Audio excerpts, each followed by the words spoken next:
बिस्मिल्लाहिर्रहमानिर्रहीम अस्सलाम वालेकुम। उम्मीद करता हूँ कि आप सब ठीक होंगे। इस वीडियो में हम रिकरेंट न्यूरल नेटवर्क्स को डिस्कस करने वाले हैं। रिकरेंट न्यूरल नेटवर्क एक बहुत ही पॉपुलर डीप लर्निंग मॉडल है जो कि सीरीज़ डिटेक्शन और टेक्स्ट क्लासिफिकेशन के लिए यूजुअली यूज़ किया जाता है।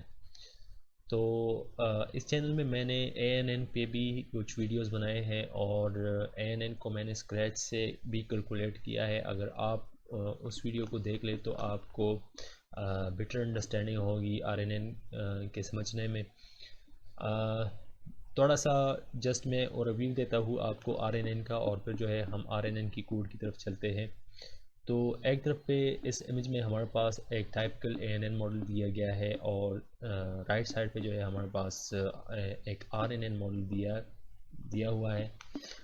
तो जो हमारे पास ANN मॉडल है इसमें जो है हमारे पास अगर आप इस लेफ़्ट साइड पे देखें तो हमारे पास x1, x2, x3, x4 और x4 तक जो है हमारे पास इन्होंने न्यूरॉन दिए हैं।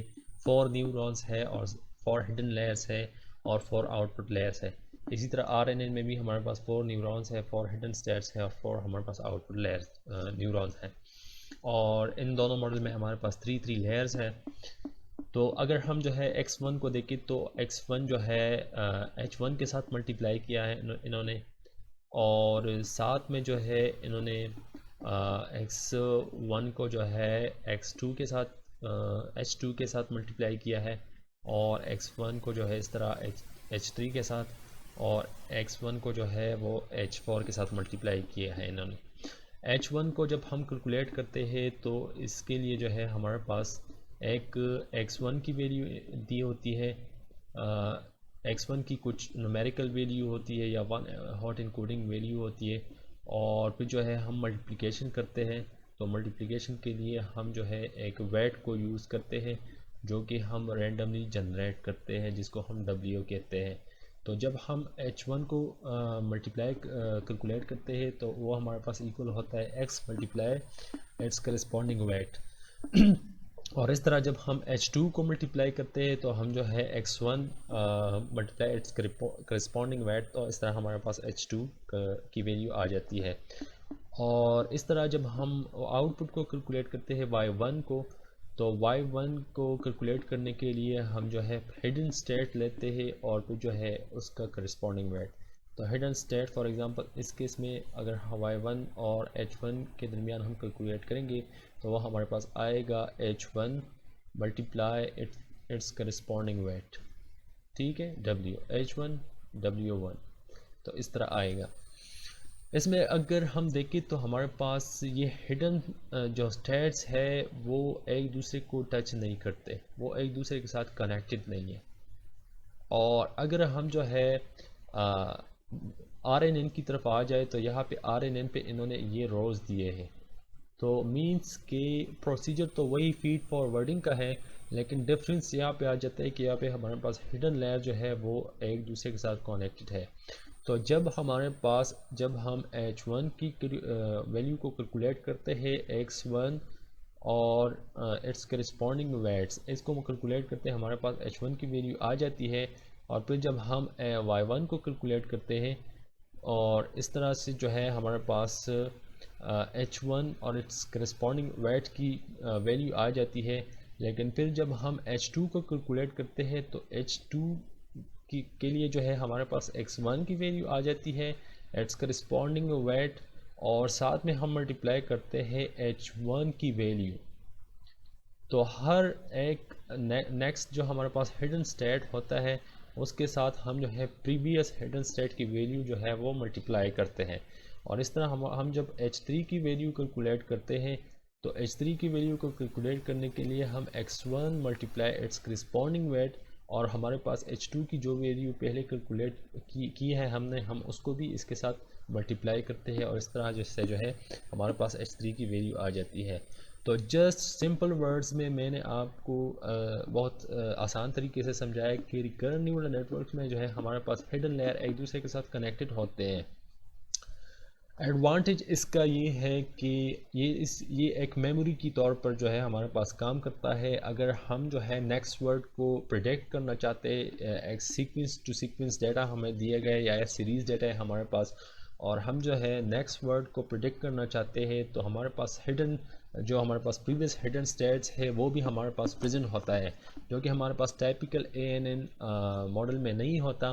तो इसलिए हम कहते हैं कि RNN को एक मेमोरी मॉडल भी कहते हैं, क्योंकि ये जो है प्रीवियस हिडन लेयर्स को जो है उनकी वैल्यूज़ को भी कैलकुलेट करता है, और इस तरह से हम text classification, long text classification और सीरीज प्रिडिक्शन के लिए RNN को ईजिली यूज़ कर सकते हैं।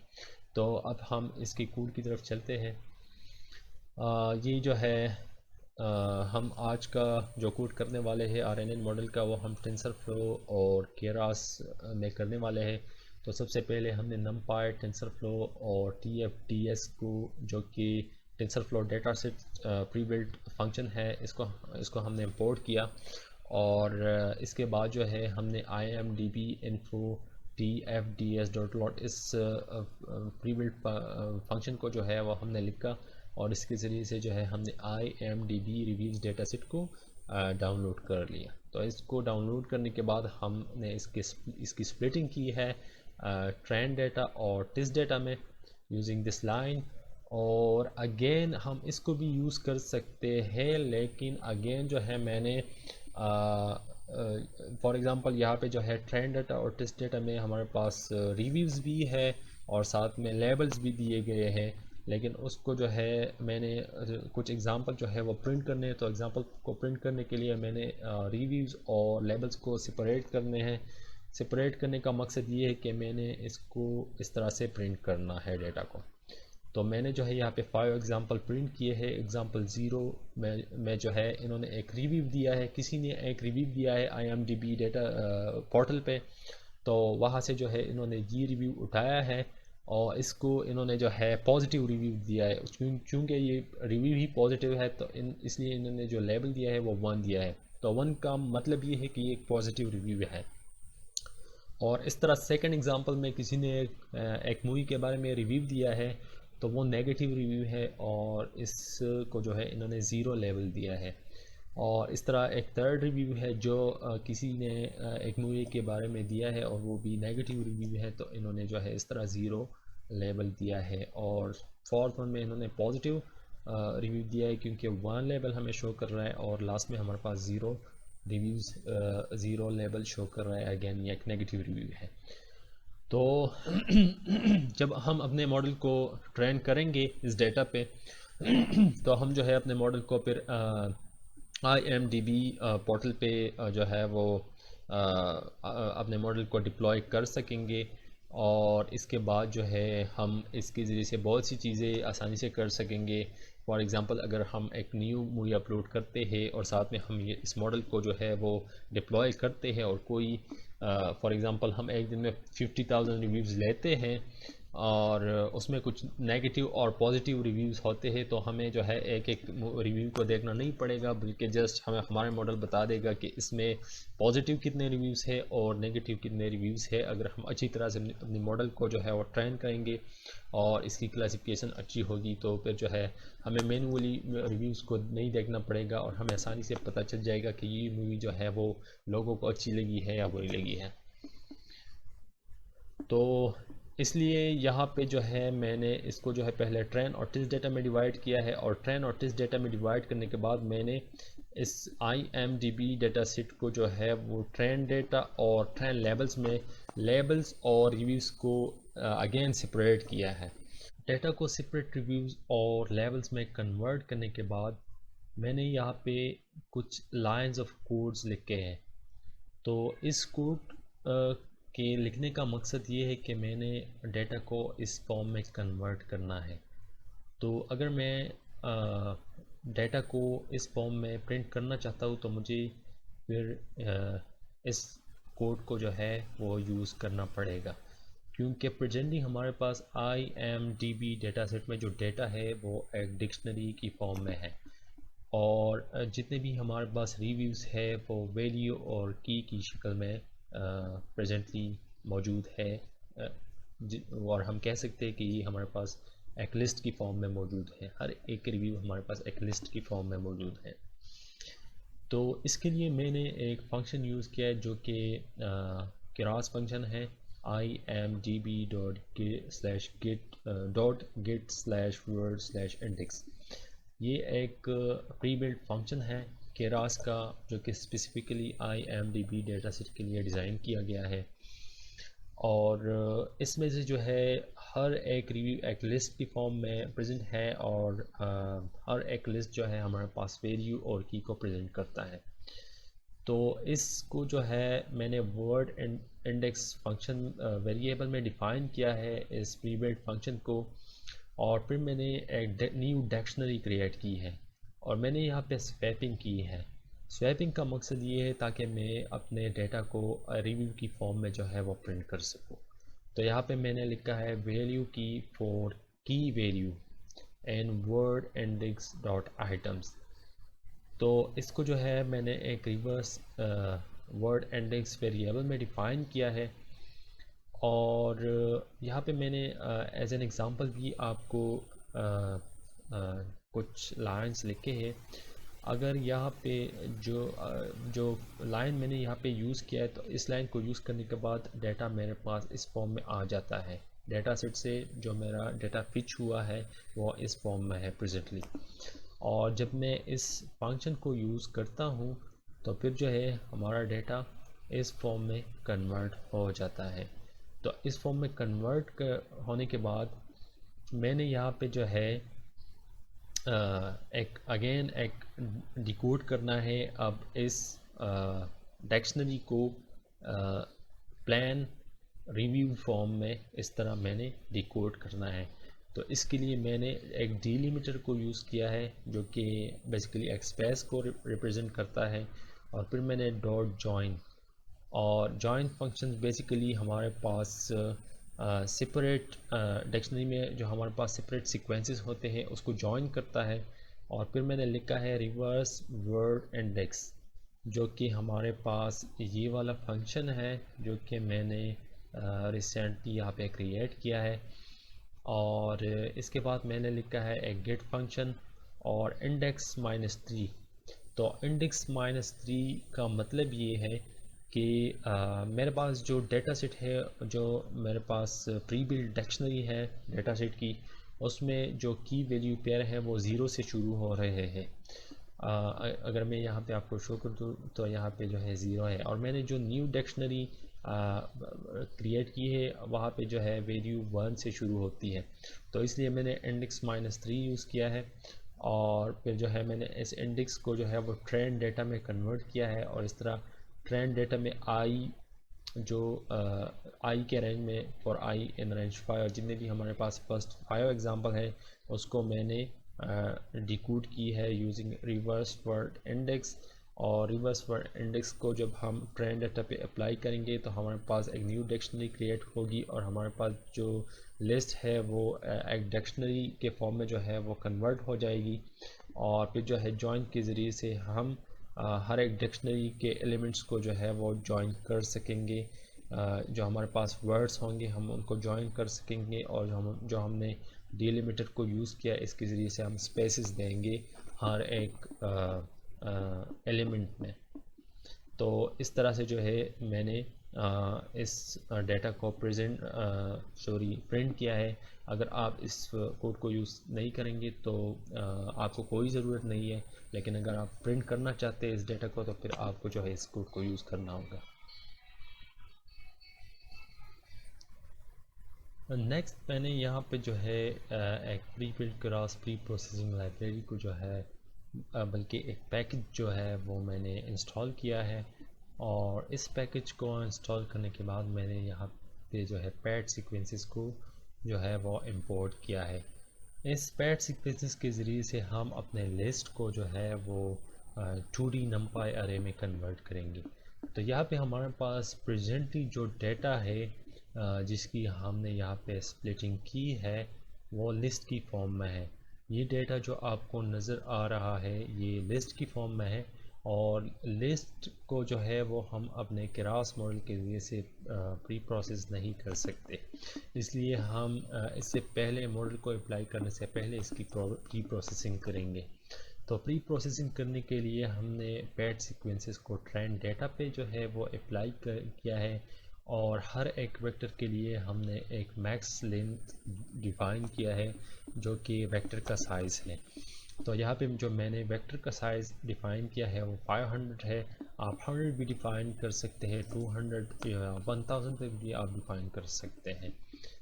ये भी एक फैक्टर हो सकता है, आपकी मॉडल की एक्यूरेसी में एक फैक्टर ये हो सकता है।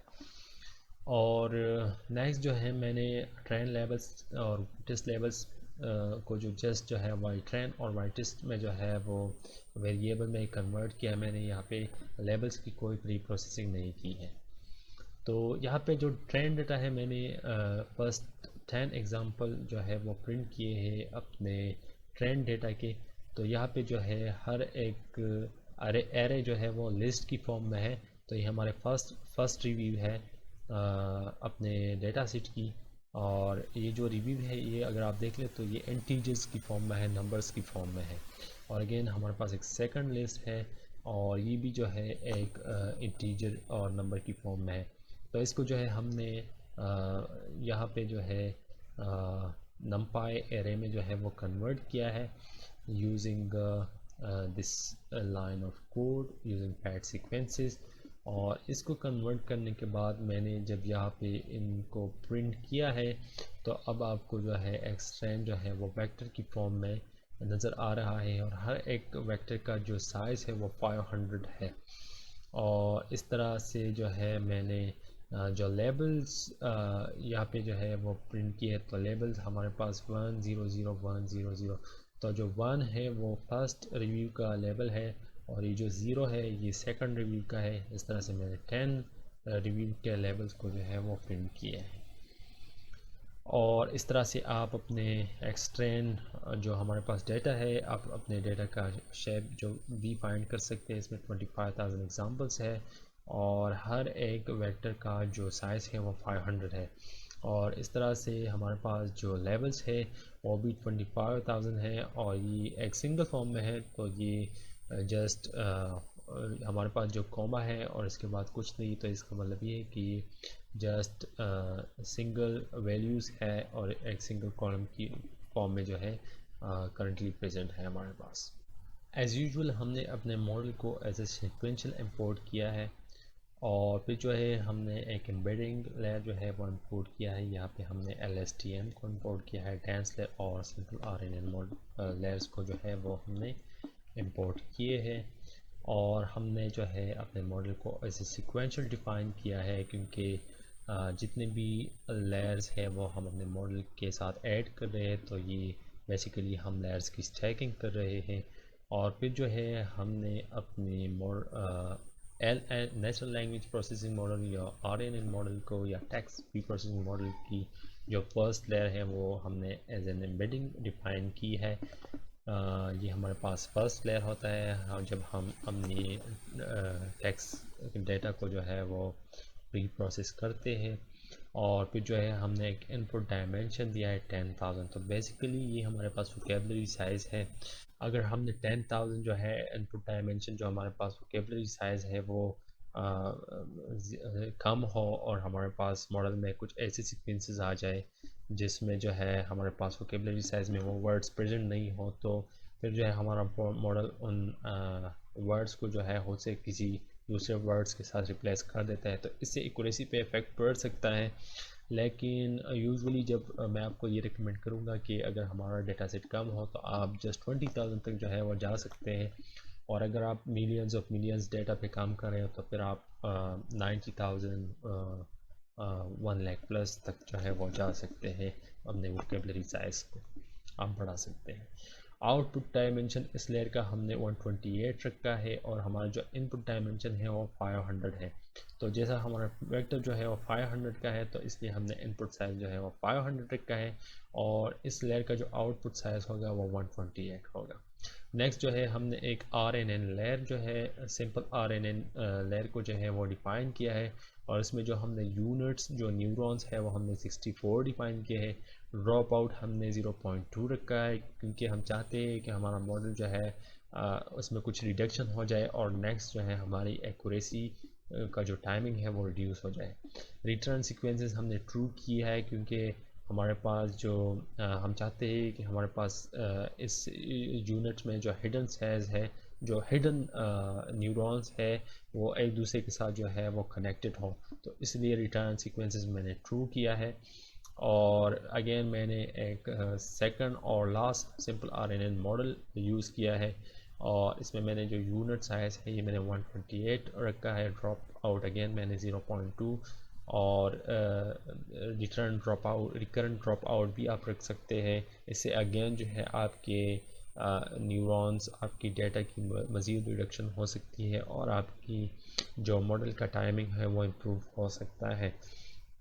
और यहाँ पे जो है मैंने रिटर्न सीक्वेंसेस को ट्रू नहीं किया है, तो इस लेयर में जो है हमारे पास जो हिडन लेयर्स में जो यूनिट्स है वो कनेक्टेड नहीं होंगे। आप इसको ट्रू भी कर सकते हैं क्योंकि हमारे पास जो सिंपल आरएनएन मॉडल है इसका फ़ायदा यही है कि हमारे पास जो रिटर्न सीक्वेंसेस हो वो ट्रू हो। वरना ये अगर ये फंक्शन हम डिफाइन नहीं करेंगे तो हमारा जो आरएनएन मॉडल है वो एक सिंपल एएनएन मॉडल की तरह जो है वो काम करेगा और फिर हमें जो है वो कुछ फ़ायदा नहीं होगा। और लास्ट लेयर में मैंने एक डेंस लेयर यूज़ किया है, फाइनल लेयर है ये, और इसमें जो यूनिट साइज़ है मैंने 1 रखा है क्योंकि जो क्लासेस है इसमें या तो 0 होंगे या 1, तो इसमें जस्ट हमारे पास 1 क्लास होगा हर एक रिव्यू का जो फाइनल आउटपुट होगा और हमारे पास या नेगेटिव आएगा या पॉजिटिव, इसलिए मैंने यूनिट 1 रखा है। और सिग्मॉइड एक्टिवेशन फंक्शन जो कि बाइनरी क्लासिफिकेशन प्रॉब्लम के लिए यूज़ किया जाता है, मैंने सिग्मॉइड को यूज़ किया है। मॉडल कंपिलेशन के लिए मैंने लॉस बाइनरी क्रॉस एंट्रोपी रखा है, ऑप्टिमाइज़र मैंने एडम रखा है और एक्यूरेसी मैंने एज ए मैट्रिक्स रखी है यहाँ पे। और फाइनली मैंने अपने डेटा को एक्सट्रैन और वाइट्रैन डेटा पे जो है वो फिट किया है। वैलिडेशन स्प्लिट जो है वो मैंने 0.2 रखा है। मैंने कोई वैलिडेशन नहीं की है मॉडल के बिगिनिंग में। और इपोक साइज़ जो है वो मैंने 5 रखा है और यहाँ पे बैच साइज़ मैंने 1.122 रखा है। तो इस तरह से मैंने जस्ट 5 इपोक्स तक जो है वो अपने मॉडल को रन किया है। एक्यूरेसी काफ़ी अच्छी आ रही है 0.77 और वैलिडेशन थोड़ा सा ज़्यादा आ रहा है, लेकिन मुझे लग रहा है कि मॉडल में कोई गड़बड़ नहीं है।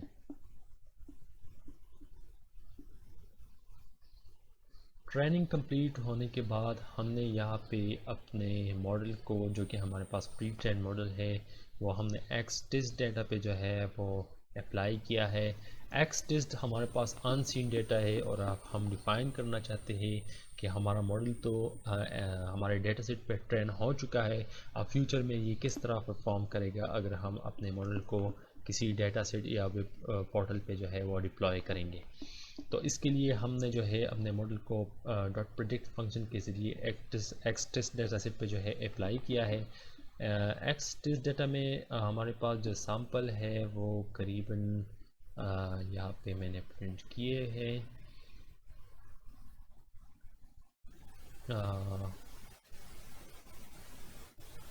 यहाँ पे जो है एक्सटेस्ट का जो शेप है वो, तो यहाँ पे करीबन 25,000 एग्जाम्पल्स है।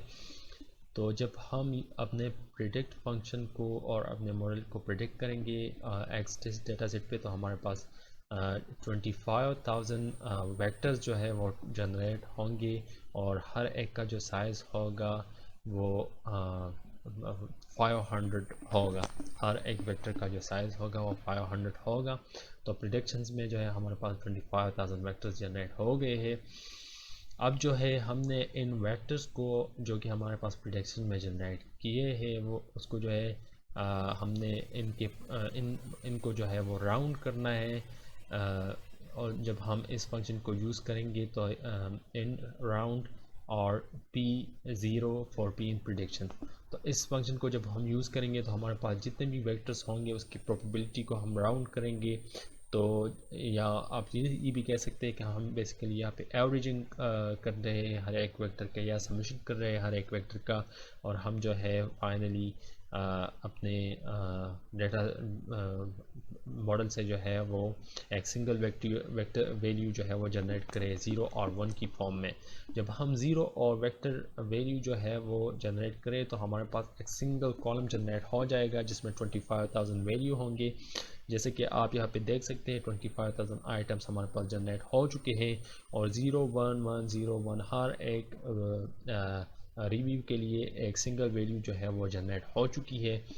और अब जो है हमने बेसिकली अपने इस बाइनरी प्रोजेक्शन को जो है वो एक्स जो हमारे पास एक्चुअल लेवल्स है जो हमारे पास वाई टेस्ट है उसके साथ जो है कंपेयर करना है यूजिंग दिस लाइन।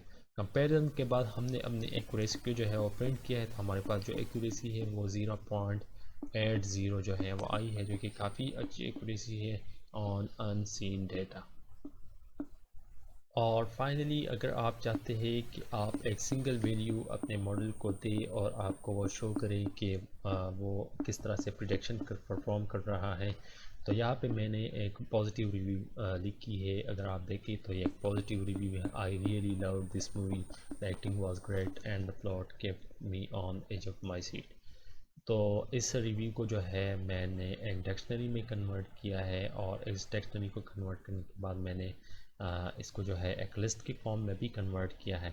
लिस्ट के फॉर्म में कन्वर्ट करने के बाद मैंने इसको जो है पैड सीक्वेंसेस के ज़रिए से इसको जो है एक वेक्टर में कन्वर्ट किया है, जिसका साइज़ जो है वो 500 है।